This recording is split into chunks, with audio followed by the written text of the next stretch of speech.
Hey everybody, welcome back to what I just realized this morning is only, I think, our third or fourth formal research review this year, and it's already June. That's pretty insane. We've done a couple informal ones that were part of our just normal coaching and client group, but some of that had to do with travel schedule and so forth. I mentioned as I posted the notification for this that we've started some new series because we want to provide research and interpretation with a little bit more brevity. So you're going to see some different static posts and reels and stories that encapsulate some of the research reviews we might have done, but instead of doing a full 45 or 60-minute review, it's more in bullet point format. So you can follow us on Instagram and Facebook to find those. But today I wanted to start diving in a little bit more deeply into what we've been talking about through some of those new series, the aesthetics of health and the scientific principles to build your body, dealing with the aesthetics, our physical appearance, and what that means on several levels. I'm going to provide a couple bits of research today just to get the tip of the iceberg for us, but this can go in so many different directions.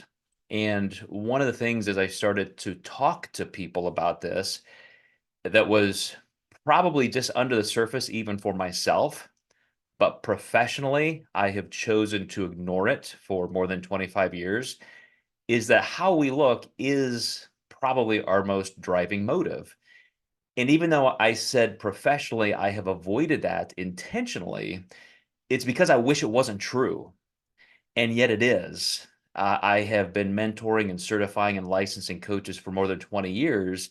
And in our discussions about what motivates clients to come see us, what finally gets them into our door, it's always how they look. They could have some health scares, they could have some other motivations, and yet what finally gets them in the door is they get sick of how they look. They finally reached a threshold of embarrassment or discomfort, and that brings them in here. I met a 22, 23-year-old today for the very first time, walked in my door, and he's in pretty good shape. He looks really lean, just graduated with his master's degree. And I said, well, hey, let's talk about what brings you in here. What are your priorities of what you want to accomplish? Guess what he said?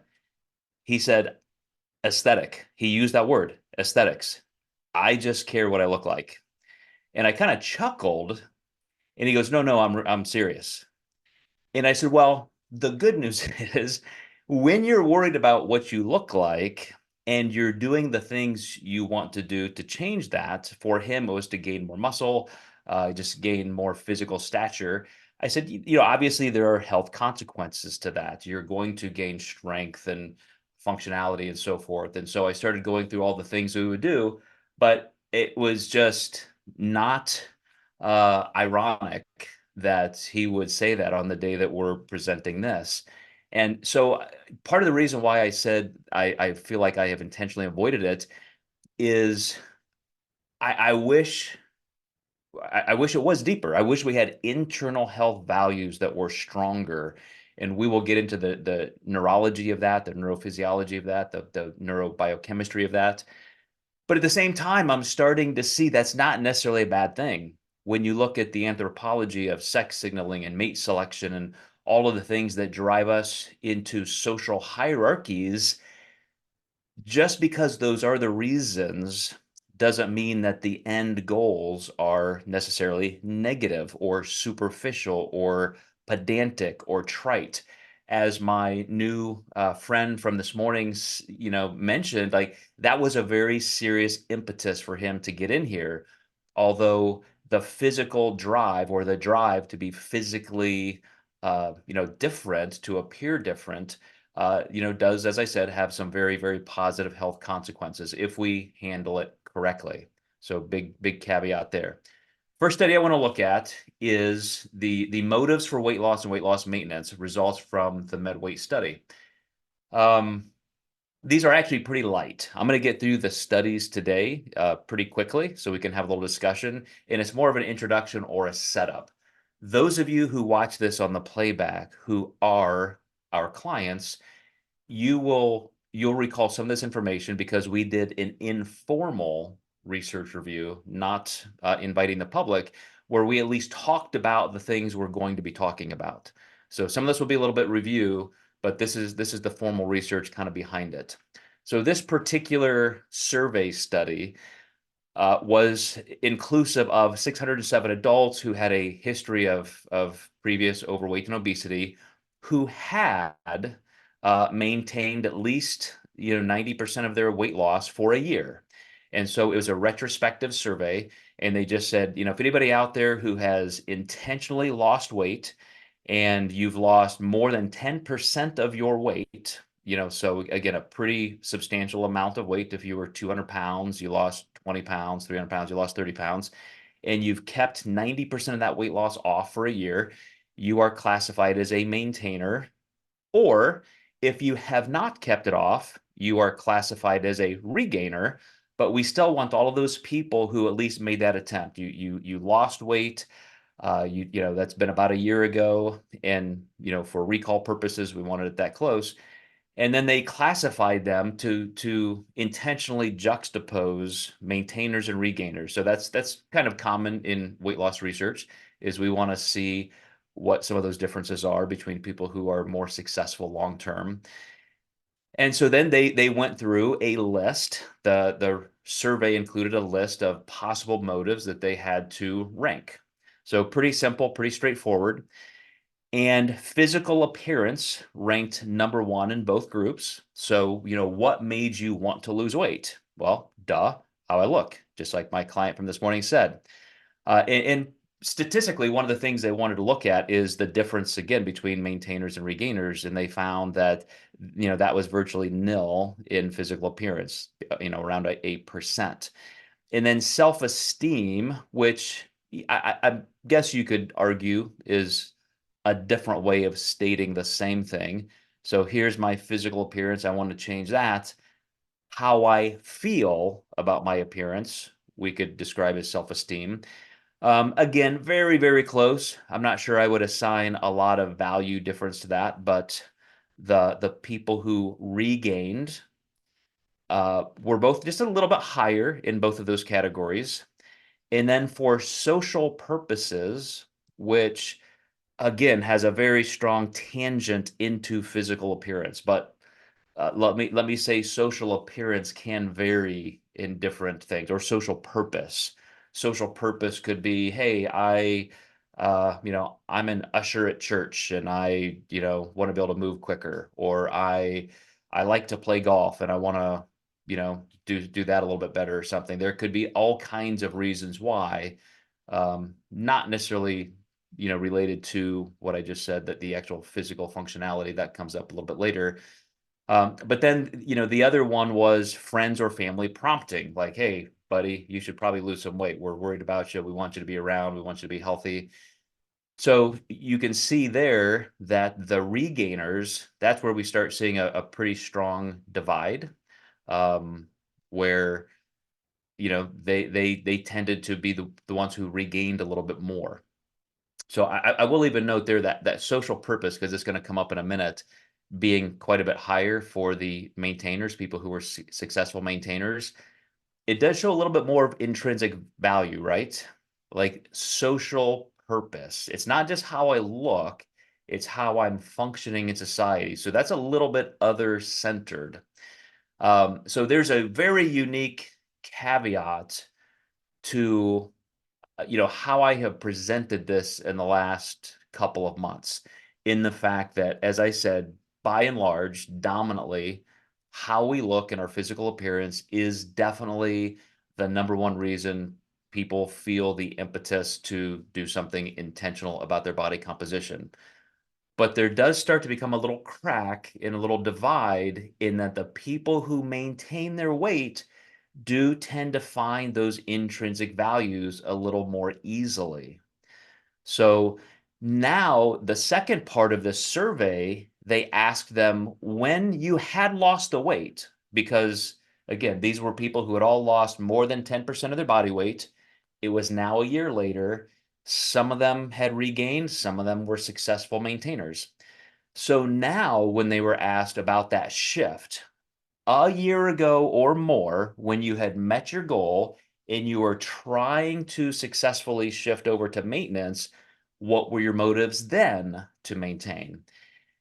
And this is where the health motives increased in the maintainers, the people who were successful, even though physical appearance was their number one driver to get them to change and improve. They started to see a shift. Well, now that I've achieved this, what seems to be motivating me more is my health. That's the creation and the integration of intrinsic motivation. Uh, though and appearance motives, those maintainers saw a decrease, a correlational decrease. So they were shifting away from physical appearance more into their health. I think that's very telling and very good because it starts to tap on that door of intrinsic motivation. Then, in just the statistical analysis, researchers found that the appearance motives were actually inversely associated with successful maintenance. So the more you relied on how you looked, was the same amount of correlational difference in your rate of success. So you were just that much less successful at maintaining. The more you actually built that intrinsic value system for better health, the more successful you were at achieving that. But maintainers who reported appearance still as the highest motive, again, maintained 3.5% less weight loss than those who reported health values as their higher motives. To me, that's still not a huge change. It shows that things are leaning in that direction, even going from 38.6% to 30.3%, in the successful maintainers' appearance motives, even though their health motives increase from 6.4 to 9.6, again, small. And those inverse relationships to, not being as successful, being 3.5%. If we could look at this as a couple ways. Pretty low. I mean, there's not that much difference. But perhaps 5 years from now, 10 years from now, maybe on somebody's second or third attempt to lose weight, somebody who wasn't as successful, or maybe they relapsed a little bit and then got back into it. If you at least start to see those degrees of separation, if the line of trajectory was at least starting in that direction, then as we know from previous longitudinal studies in epidemiology, that the most successful long-term maintainers do have some very, very strong common denominators, some very strong correlates. Things like, uh, you know, uh, a commitment to physical exercise. That's always in the top three. They exercise daily. That's an intrinsic value that keeps them going. There are also, things as we've talked before about when we were in our Beyond Flexible Dieting series that they tend to track their weight and track their food. So again, that shows me a little bit more of a commitment to an intrinsic value versus just how I look.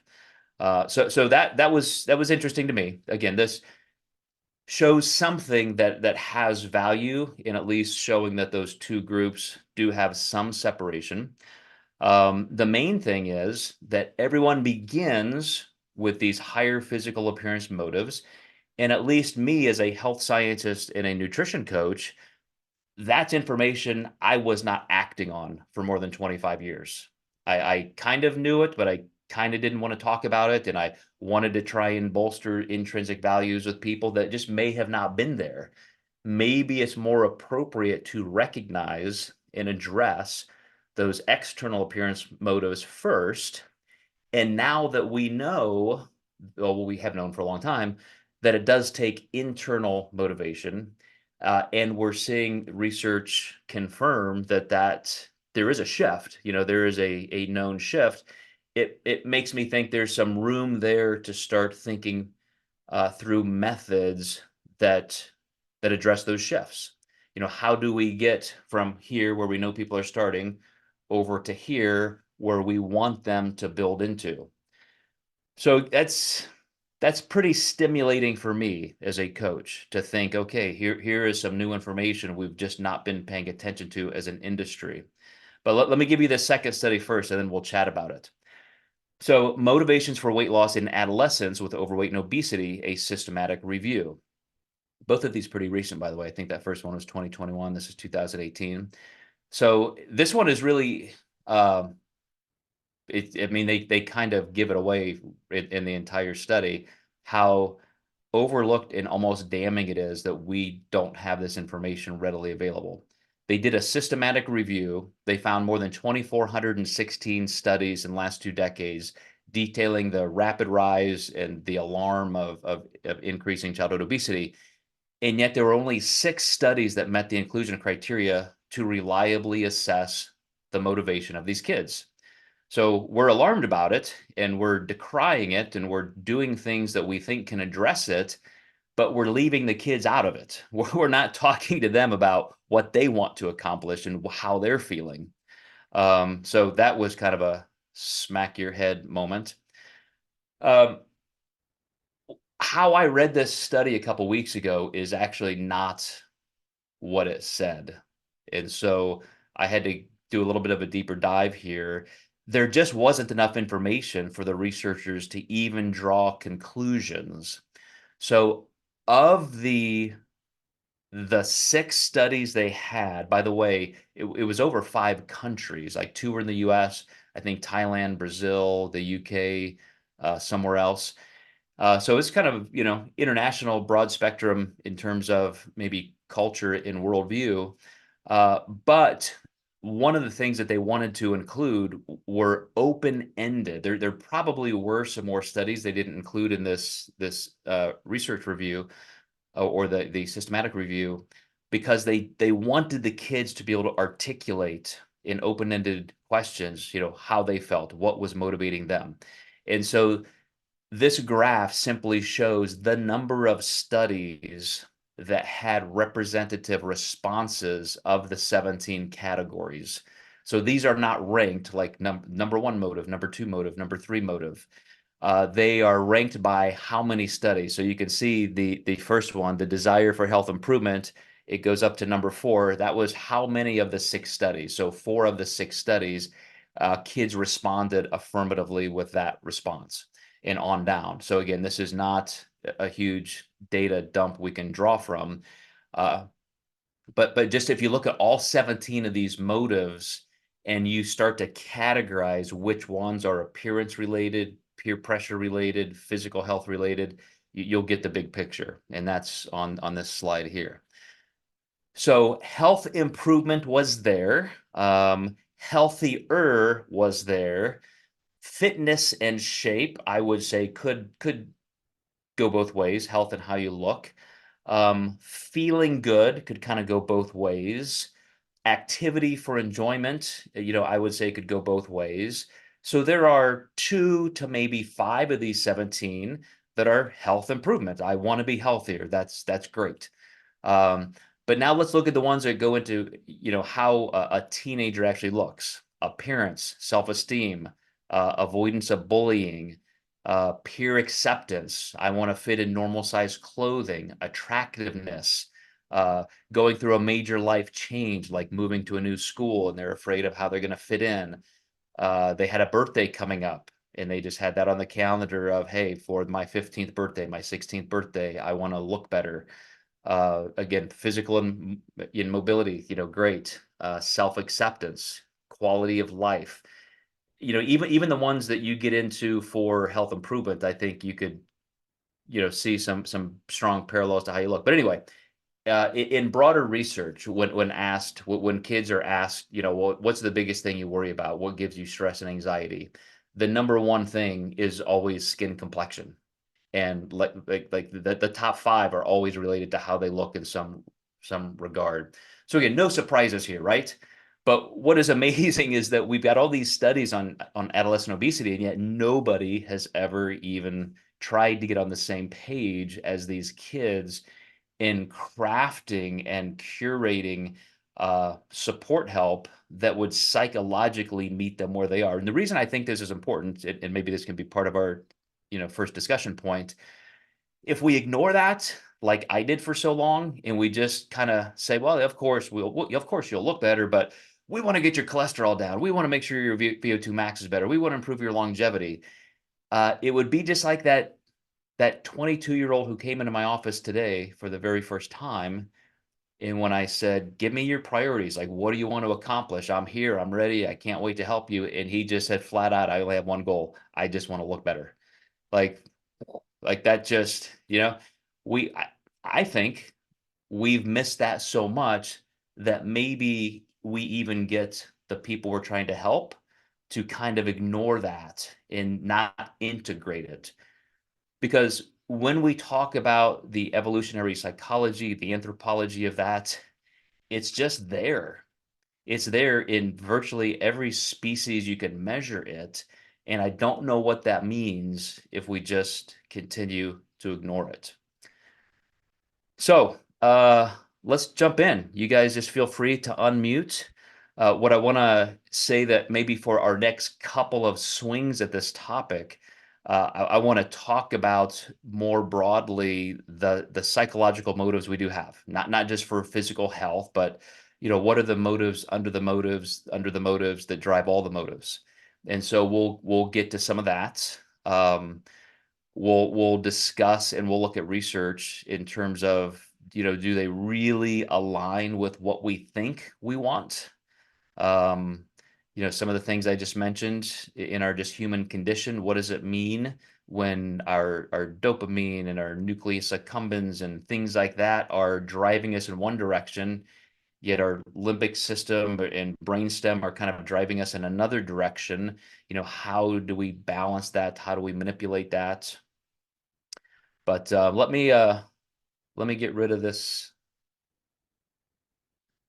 shared screen so I can see all of you beautiful people. And yeah, feel free. Anybody unmute who has some things, but maybe you first, Jen, because I know you may have to go. What do you think so far? Well, actually, yeah, there was two things that popped up listening to this. The first one that popped up in my mind was, this is really interesting stuff, because could this lead ultimately into some insight as to what happens, like how when we either unmask or trigger and say an eating disorder, and particularly comes to mind anorexia.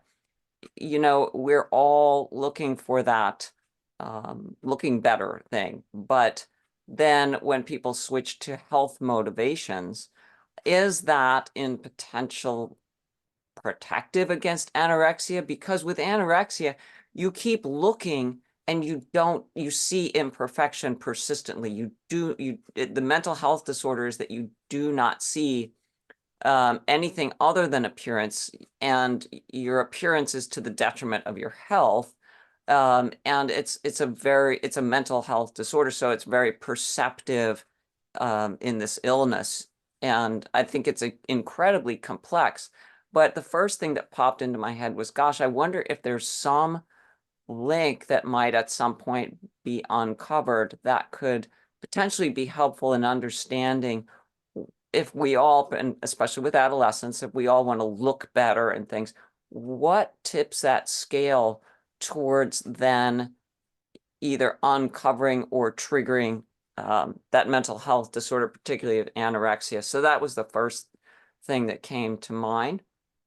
And I see Kevin's nodding. Yeah, I think as healthcare practitioners, that's one of the first things that people like Kevin and I will think of.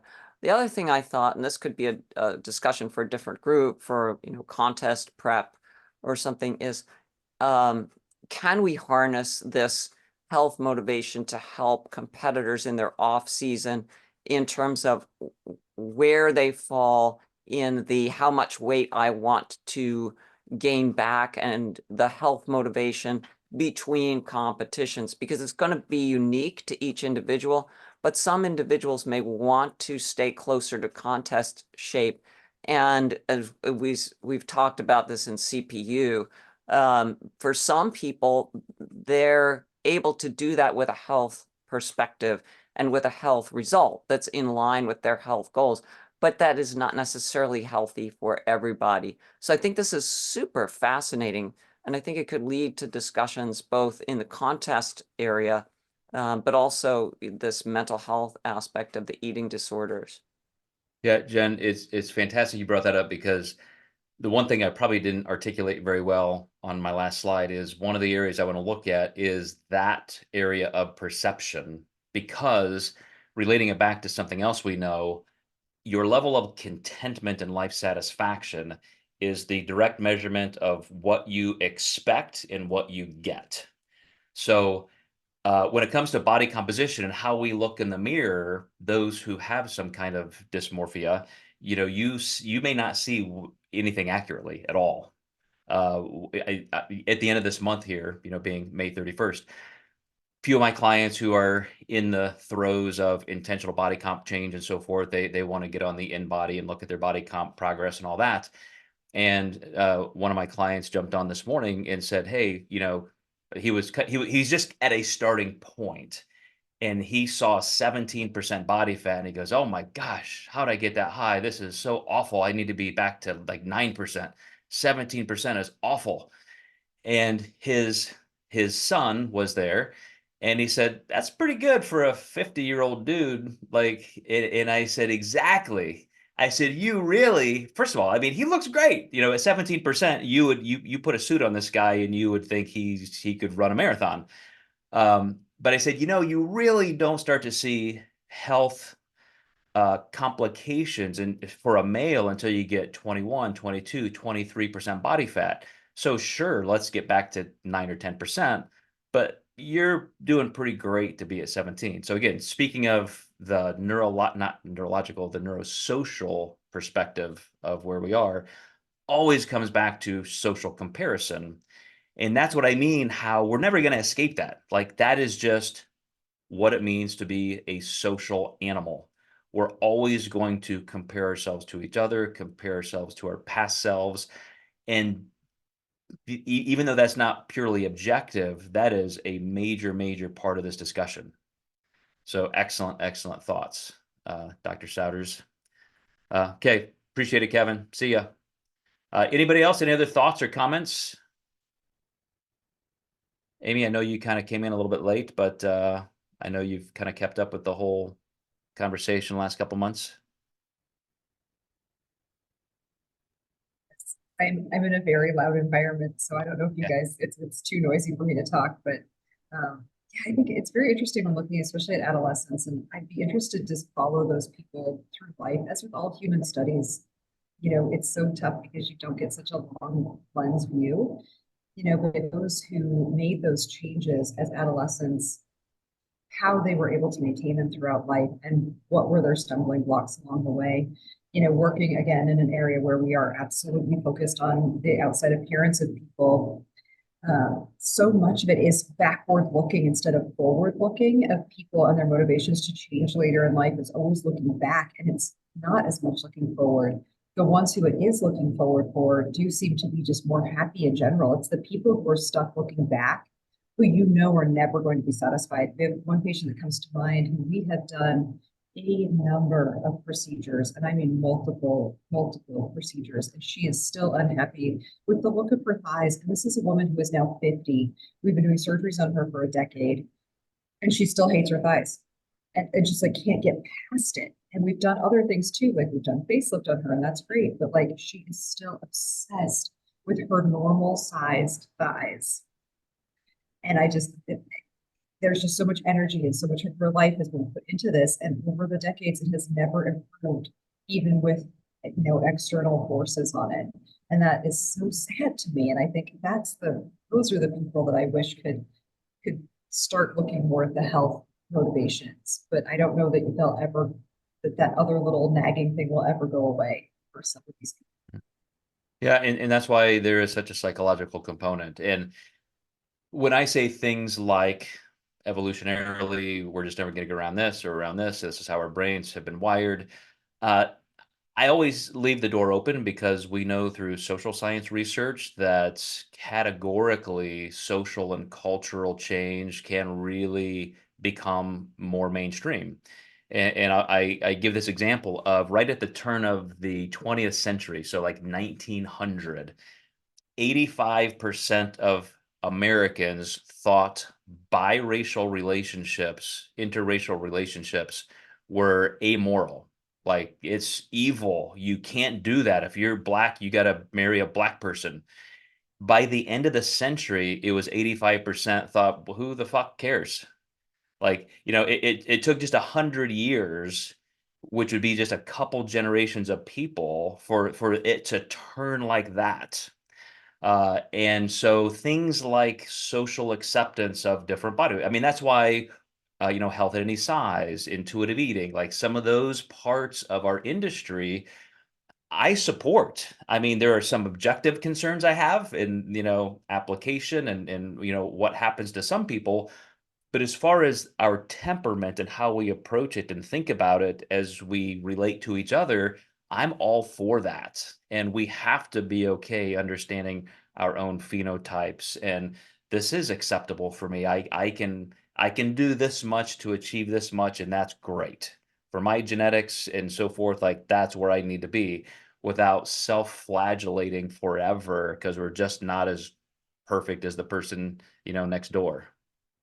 So very good thoughts, Amy. Any other? Oh, go ahead. I have one more follow-up on that. I mean, and again, just because I see it every single day, it's not even as perfect as you are. It's as perfect for as is your perception of someone else.